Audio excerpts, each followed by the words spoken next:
Hey everybody, this is Mike here. I'm going to try something a little bit different than what I normally do. So typically what I do is a cold open, an introduction, 3 or 4 sections, a conclusion, and then an outro. And I also create this really long script, about 4,000 or 5,000 words, that outlines everything I'm going to say, and I read it. And I know that's boring, and I'm trying to work on that. So what I'm going to try to do this time, and hopefully this will work, is I have a series of sections with bullet points. And I'm going to try to just look at the bullet points and kind of riff off of the information that I have here. So I'm still going to do the cold open and the intro. I just wanted to, provide a precursor to what this is going to be. It's probably going to be very different from what you normally have. I don't know if it's going to be better or worse, and I would really like to have, somebody's opinion on what you think works better. Either the script that's read through, or the off-the-cuff conversation that I'm going to have. So let's just get started and see how it goes. Christmas is a time of year that everybody just knows. It's one of the most celebrated and popular holidays in the world, not just in America, but I lived in New Zealand for a while. We absolutely celebrated Christmas slightly differently, because in the southern hemisphere, our winter time in the States is the summertime in the southern hemisphere. So instead of snow and very cold weather, it was most of the time the warmest time of the season, and it was beaches and swimming in the ocean and cookouts. But in the northern hemisphere, almost everybody celebrates Christmas, at least in Europe, and even in Russia, and certainly in North America and in Canada. There is this concept that we have of present-day Christmas. And if you're religious, then that becomes about the birth of Christ. And if you're not, it's about presents and Santa Claus.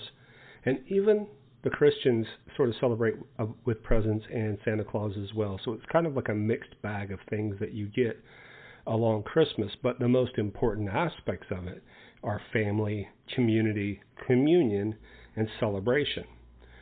And so, what's happened recently, which is unfortunate, it's become more about consumerism and buying things for people to show your wealth or to receive gifts that make you feel better, as opposed to this idea of community support and festivities of a community. Where we are now is far different from where Christmas started a long time ago. And prior to Christmas, there were certainly traditions that were instrumental in the development of Christmas over time. So what I'll do is I'll go through a little bit of those things. So the first thing is that Christmas is a constructed season. And what I mean by that is that it takes all of these different cultures and different practices, both pagan and Christian, and merges them together and creates this new means of celebrating a season. And midwinter is pretty much where the winter solstice happens, the midwinter solstice. And so this is a time where we're transitioning from long days to shorter days, and midwinter solstice is the shortest day of the year in terms of daylight. And then beyond that, the days become longer and longer over the period of time until you get into summer. And so there was a celebration about the renewal of the sun at this time period. The concept of Christmas is basically a survival of older structures that have been integrated into a newer religion and a newer practice. So where we are at now isn't the start of the story. It's sort of like the final incarnation currently. And I'm sure it'll change over time again as new rituals come about as part of Christmas time and a part of even Christianity has introduced ritual over time as well through the Catholic Church, through Protestant churches, things like that. So even that's sort of a malleable understanding of the practice of Christmas. But let's take it way back prior to Christianity. So I'm looking at around 2000 BCE to 500 CE. So midwinter was really a time of survival. And when you were in small communities like in Northern Europe or in Russia, those extremely cold, horrible winters were best survived through community. And so you would have people all year long farming. This is right at the start of the agrarian societies. They would start farming, and they would collect plants and vegetables and things of that nature and create stores of those so they could survive this really long, difficult time over this winter months when plants were no longer growing. And they would capture or kill animals and store those meats as dried meats or as pemmican or other types of means of stable storage of meat products. I have fighter jets going overhead every once in a while. My apologies. And so the idea of community became super important because without that community, it was very, very difficult to survive because you couldn't do all of the tasks that needed to be done. You had to chop wood, you had to hunt, you had to farm, you had to create clothing, you had to mend things, you had to build structures. So although it is possible to do as an individual, as a unit, a group of people becomes much easier to survive these really harsh conditions. Common conditions across Europe at that time were darkness, because you had that shortest time of the year. You had food scarcity because the winter months you couldn't grow. Hunting was extremely difficult, and storage worked better in colder weather, but it didn't allow you to go out and replenish those stores easily. And we've moved on beyond that, obviously, and like when grains became very popular, bread was a means of storing food. A lot of the baked goods had meat stored in those, and that became a stable means of like creating these shelf-stable, if you will, meats that could then be broken open later and eaten. There was also very limited travel, so you couldn't go out and easily go to another community if you were, short on stores, or if you had to replenish the firewood. It was very difficult. You had to chop down maybe frozen timber, or it became very wet and therefore was not very useful for when you were trying to rebuild the hearth. So there was also an increased mortality rate during those time periods because people would be sort of stuffed in these single rooms with the entire community in them, like big lodge houses and things of that nature. And so a lot of illnesses would take place, which would increase the mortality. But what they provided and what became evident is that ritual became the center point of survival for these people. So it was all about creating regulation, protection, and enforcement. If you didn't follow the rules, things would happen to you. If you weren't regulated and you ate through the stores, people would die. And if you could be shunned and pushed out into the cold and the harshness of the environment, and you would die.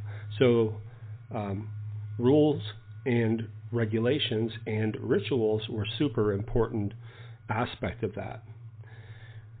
When you hear about Yule, the Yule log, Yule tides, that's really comes from Germanic and Nordic practices.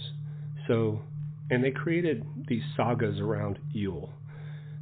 But what Yule was a gathering of the people, which is what I was talking about before. And during those Yule periods, people would create oaths. And what was great about that is that you were already in a communal location. You would speak the oath to maybe your wife or a business partner or a neighboring clan, and because y'all were in this area where everyone was, it was known by everyone. And because you said it on the Yule, it became a much more binding oath that you were making, as opposed to just a random oath that you say to someone, in privacy. So the other thing that's really important about the Yule time is that brought about these 12 days. The Yule is celebrated over multiple days. And so when you start hearing about different concepts within Christmas and Yule, the 12 days of Christmas come directly from the Yule observance. And one of the big things that they did in these Yule times was they would have a feast. And what was good about the feast is that it regulated the food. Everyone ate communally. Everyone knew what everyone was eating, and the portions could be controlled so everybody got something, and there was no waste and there was no gorging. It was all about celebrating together with the same thing, the same amount of stuff for everyone. So that sort of started this idea that when you come together as a community in Christmas or in the Yule time, what you did was you celebrated as a family unit or as a community unit, and everyone was sort of regulated in how they approached things. So it was extremely important to follow the guidelines, to celebrate together. It acted as a sort of social reinforcement for the norms and the behaviors that the society expected of you. There's another area, let's say the Celtic region, so Ireland and Britain. They offered very similar things. There was restrictions on travel and work. There was offerings that would take place at thresholds. So that would be like decorations around your door, and the concept of like leaving something out for Santa could have possibly come from that, because it was an offering that you would leave out so that bad intention or animals or evil spirits would partake of that at the threshold and not enter into your domicile. There was also a concept of reverence, in that they would leave a seat available for ancestors that had passed, because they felt like in the wintertime the dead were the closest to us as they could be. So their spirits were around, and recognition of their presence was part of that feast, part of that observance of the holiday. They wanted to ensure that their ancestors were also taken into the consideration as the societal unit. As a whole, we're celebrating all of these people, not just the living, but the past, right? During around the same time period, in terms of like winter solstice, winter time area, there was also a Roman Saturnalia, which is started around 217 BCE and went all the way up into the 4th century CE. And those dates are December 17th through the 23rd. And they had similar celebration, and what they did was they provided a sort of like a inversion of social order. And what I mean by that is, like, there was certainly the wealthy, and then they had slaves at that time, the Romans. And what they would do as a slave owner, they would switch roles with their slaves for one day. So the slave was waited on hand and foot. They were taken care of. They were treated as royalty. And then very quickly, once that day had ended, they switched roles again, and they became the slave rather than the master. And what this was sort of aligned with was the rebirth of the sun. And there was another ritual that happened then as well. But this restoration of order, so there was like this chaos or a release of the previous year, and then that inversion of social order, that was the release. And then the restoration was taking back over as master, and that restored order and a hierarchy that people expected. So that was sort of some of the pieces around that time period. Now, the most important of these is the Sol Invictus, and that is the festival of the unconquered sun. So the official Roman observance was around 274 CE, and the date is actually December 25th. And again, what this is a celebration of the rebirth of the sun, and it means that there's renewal, and it also meant that there was imperial stability. Like the sun, the Roman Empire would rise again and be restored, and that was the process that this festival was meant to accomplish. Where Christianity enters in, so Christians were, up until the 4th century, they were persecuted by the Romans, and many of them were thrown to the lions, or killed by gladiators, or just nailed to crosses. And so there was a lot of danger around being a Christian at that time period. And but when you tie in Jesus's birth, when you try to look and see when Jesus was born, it's not in the Bible. There's no written documentation of when Jesus was born. And there's clear evidence that it probably was not December 25th. And the reason why I say this, there's chapters in the Bible, in Luke, that talk about the shepherds lying with the flock. So what that means is that the shepherds would be out in the fields, and then at night, as a means of safety, they would go out into the fields and lie in the fields with their sheep. And so that certainly means that it wasn't midwinter, because that would be super cold, and that would be super wet at that time, and very uncomfortable for the shepherds to do that. The other thing that's notable there is that the Roman census was also going on, and that was in Luke as well. And so the reason why I say that it would have been difficult for that to happen in December is that the Roman census, it took time to travel from location to location.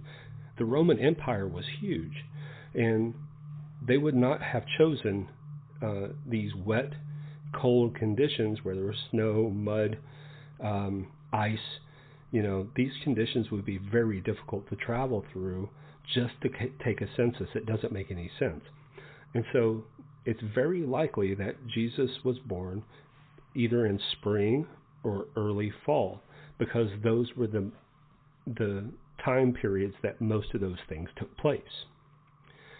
So what happened is that December 25th, in around the 4th century, after Christianity was legalized, there was a date in the 4th century. It was called the Edict of Milan, and that happened in 313 CE. Christianity was legalized, and so people no longer had to hide. They were actually able to observe Christian ritual and go to churches without persecution.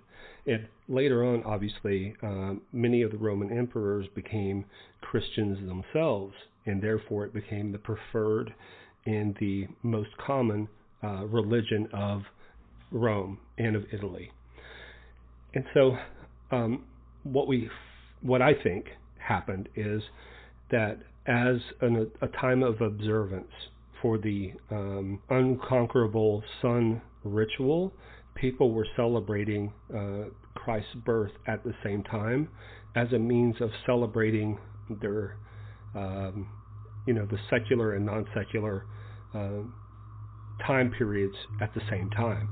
So they could go and celebrate Christ's birth without being conspicuous about celebrating it. And then once Christianity became legal, that's when they started openly celebrating the birth of Christ, December 25th.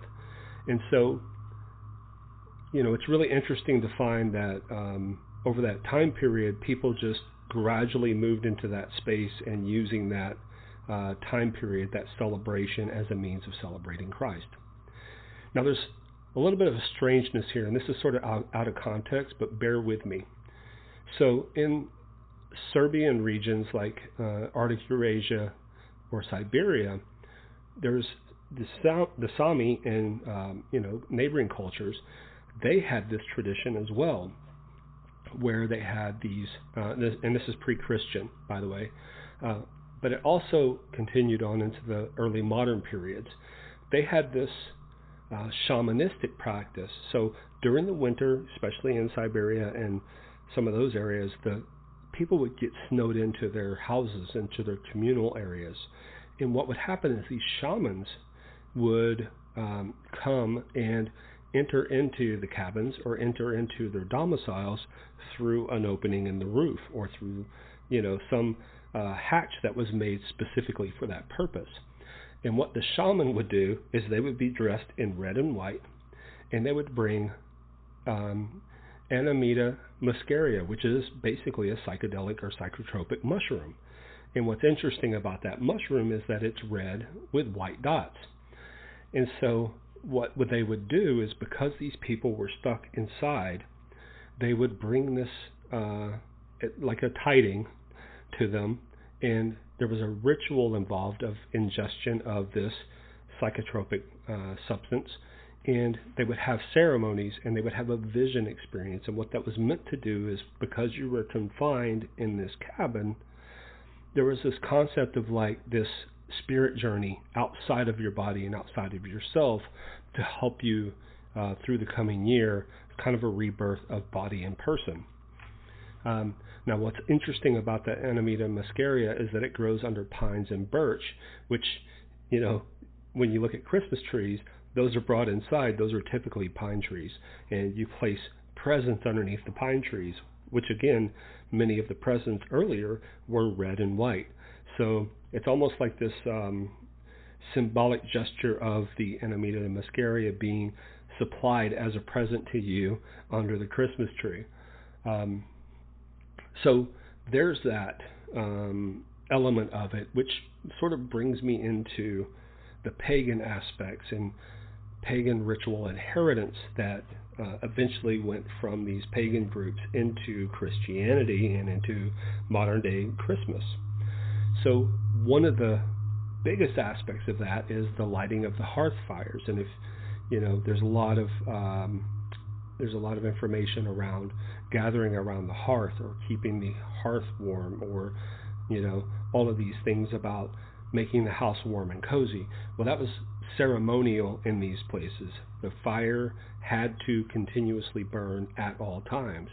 It was a means of blocking out, again, the darkness and the animals, but it was also a ritual and a social ritual that had to take place.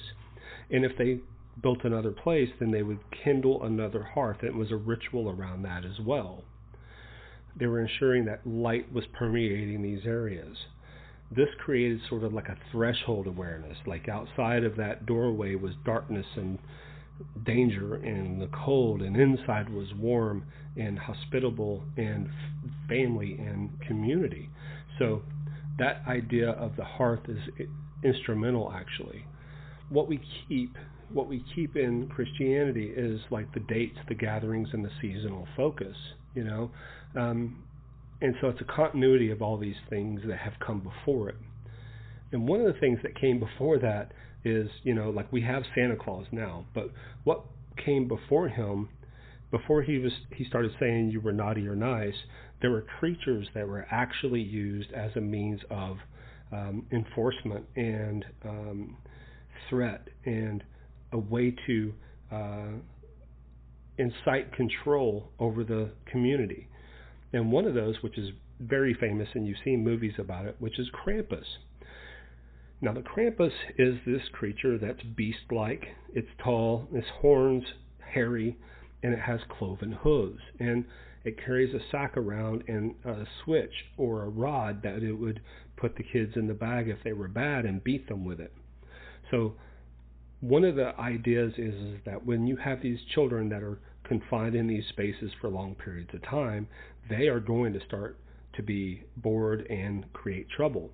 And so the concept behind Krampus was, there's this creature. You could say, hey, there's dangerous animals outside. Hey, if you go outside, you could freeze to death. Hey, if you act like this is going to cause us to lose, food and things like that. And certainly that would have been the logical way to approach it. But what they did is they created this creature that was basically meant to terrify the children so much that they decided not to do anything horrible.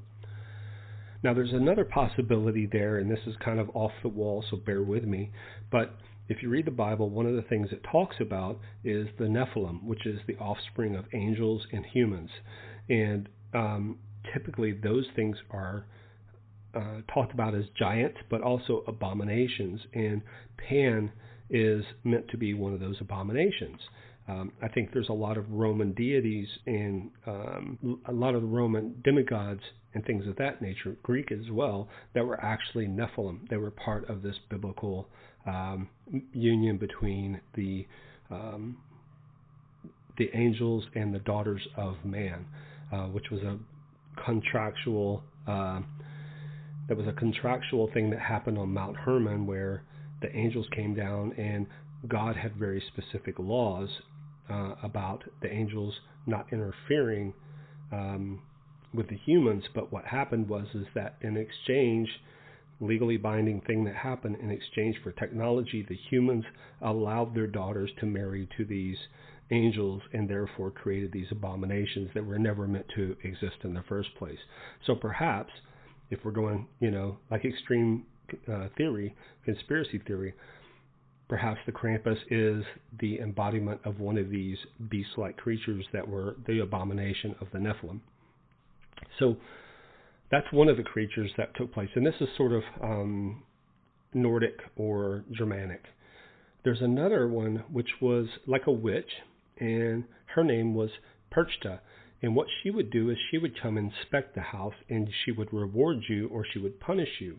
And what her inspection was about food preparation and cleanliness and order and tidiness and decorations. And so her job was to come in and make sure that you weren't going to poison your family with bad work surfaces, or dirtiness, or, animals contaminating your food stores and things like that.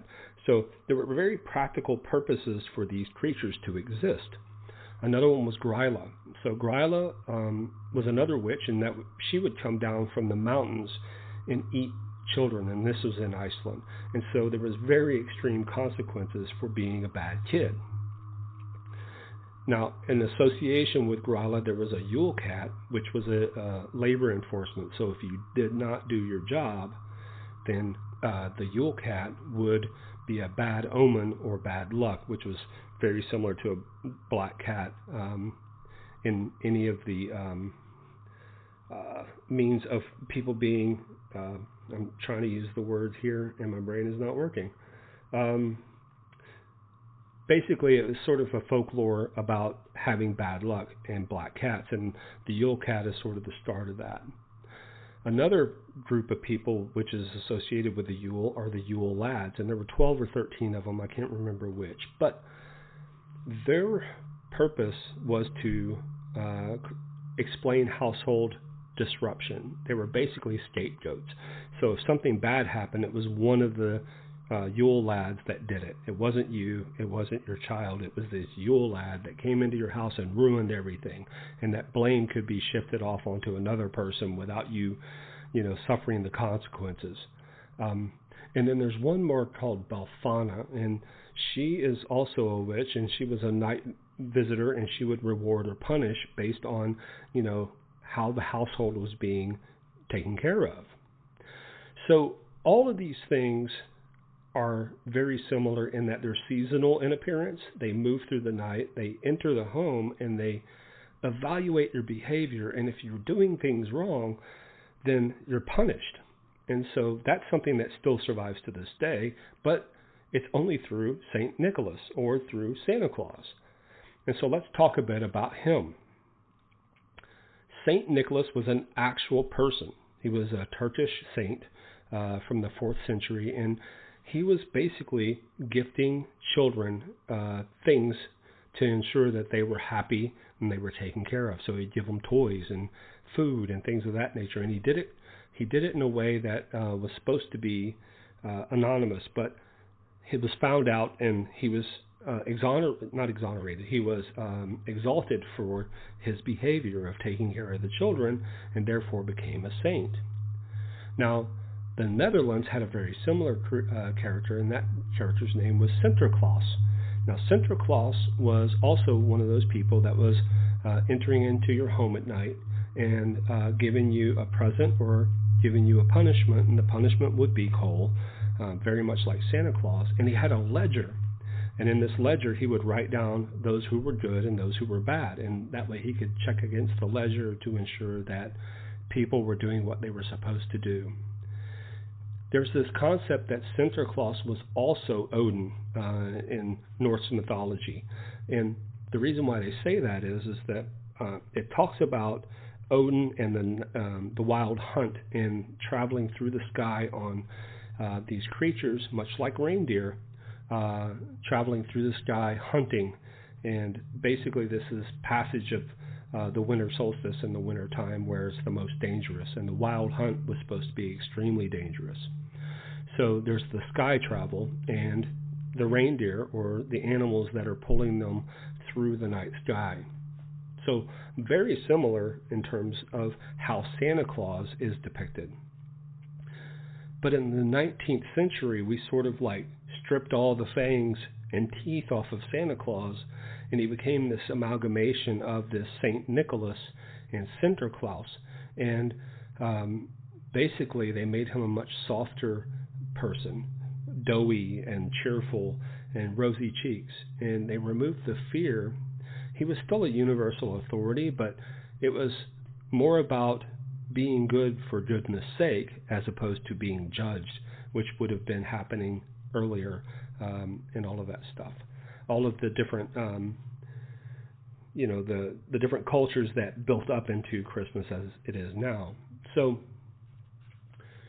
why all of this works and why it's continuing to this day is that there was this consolidation or centralization of authority around Christmas. Christianity has an unseen hierarchy, and that's still sort of evident in Christmas. But the big problem is that consumerism has become the final organizer of Christmas. Like if you remember the Santa Claus ad with Coca-Cola, that was the height, I think, of when Christmas went from it being about the season's greetings and more about consumerism as soon as that started happening. I think Christmas overall is a really successful containment system that tries to bring out the best of us every year. It tries to ensure that we are working as a community and as a family and coming together with these feasts and present giving and things of that nature. What's happened, though, is that we've lost some of the teeth.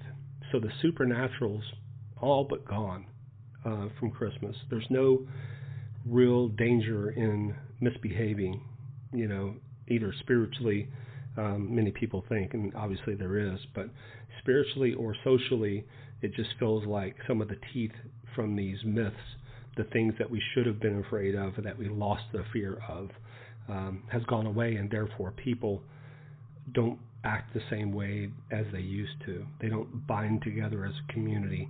And that happens over time, obviously, like families drift apart, communities drift apart. And I think some of the places that do the best to hold their families and their communities together as smaller countries, it's more about that communal spirit of feasting together, being together, celebrating together. Is something that's really powerful, and I wish we still had that. And I'm hopeful that someday we will regain that. So basically, that's the story of Christmas, from its sort of like weird supernatural beginnings and made up dates to the things that are missing now and the things that have taken over, the consumerism. I just wish we would stop worrying about the price of the gift, or actually in my family, we don't even give gifts anymore. It's about being together, and I think that's the most important aspect of it. I really hope you enjoyed this episode. If you didn't, if you prefer the other type, let me know. I'm open to making changes and ensuring that these become a little bit more easy to digest and more palatable. And if you like the old way, I'm happy to go back to that. Anyway, I wish you all, and this is going to be after Christmas, so you'll hear this after you've already celebrated, but I wish you all having a joyous holiday season. If you celebrate Christmas, Merry Christmas. If you celebrate, some other like Kwanzaa or Hanukkah or any of those other religions and celebrations, I hope you enjoy your time with your family and your friends. And I look forward to hearing from you about your preference on this episode, and I wish you all a wonderful new year.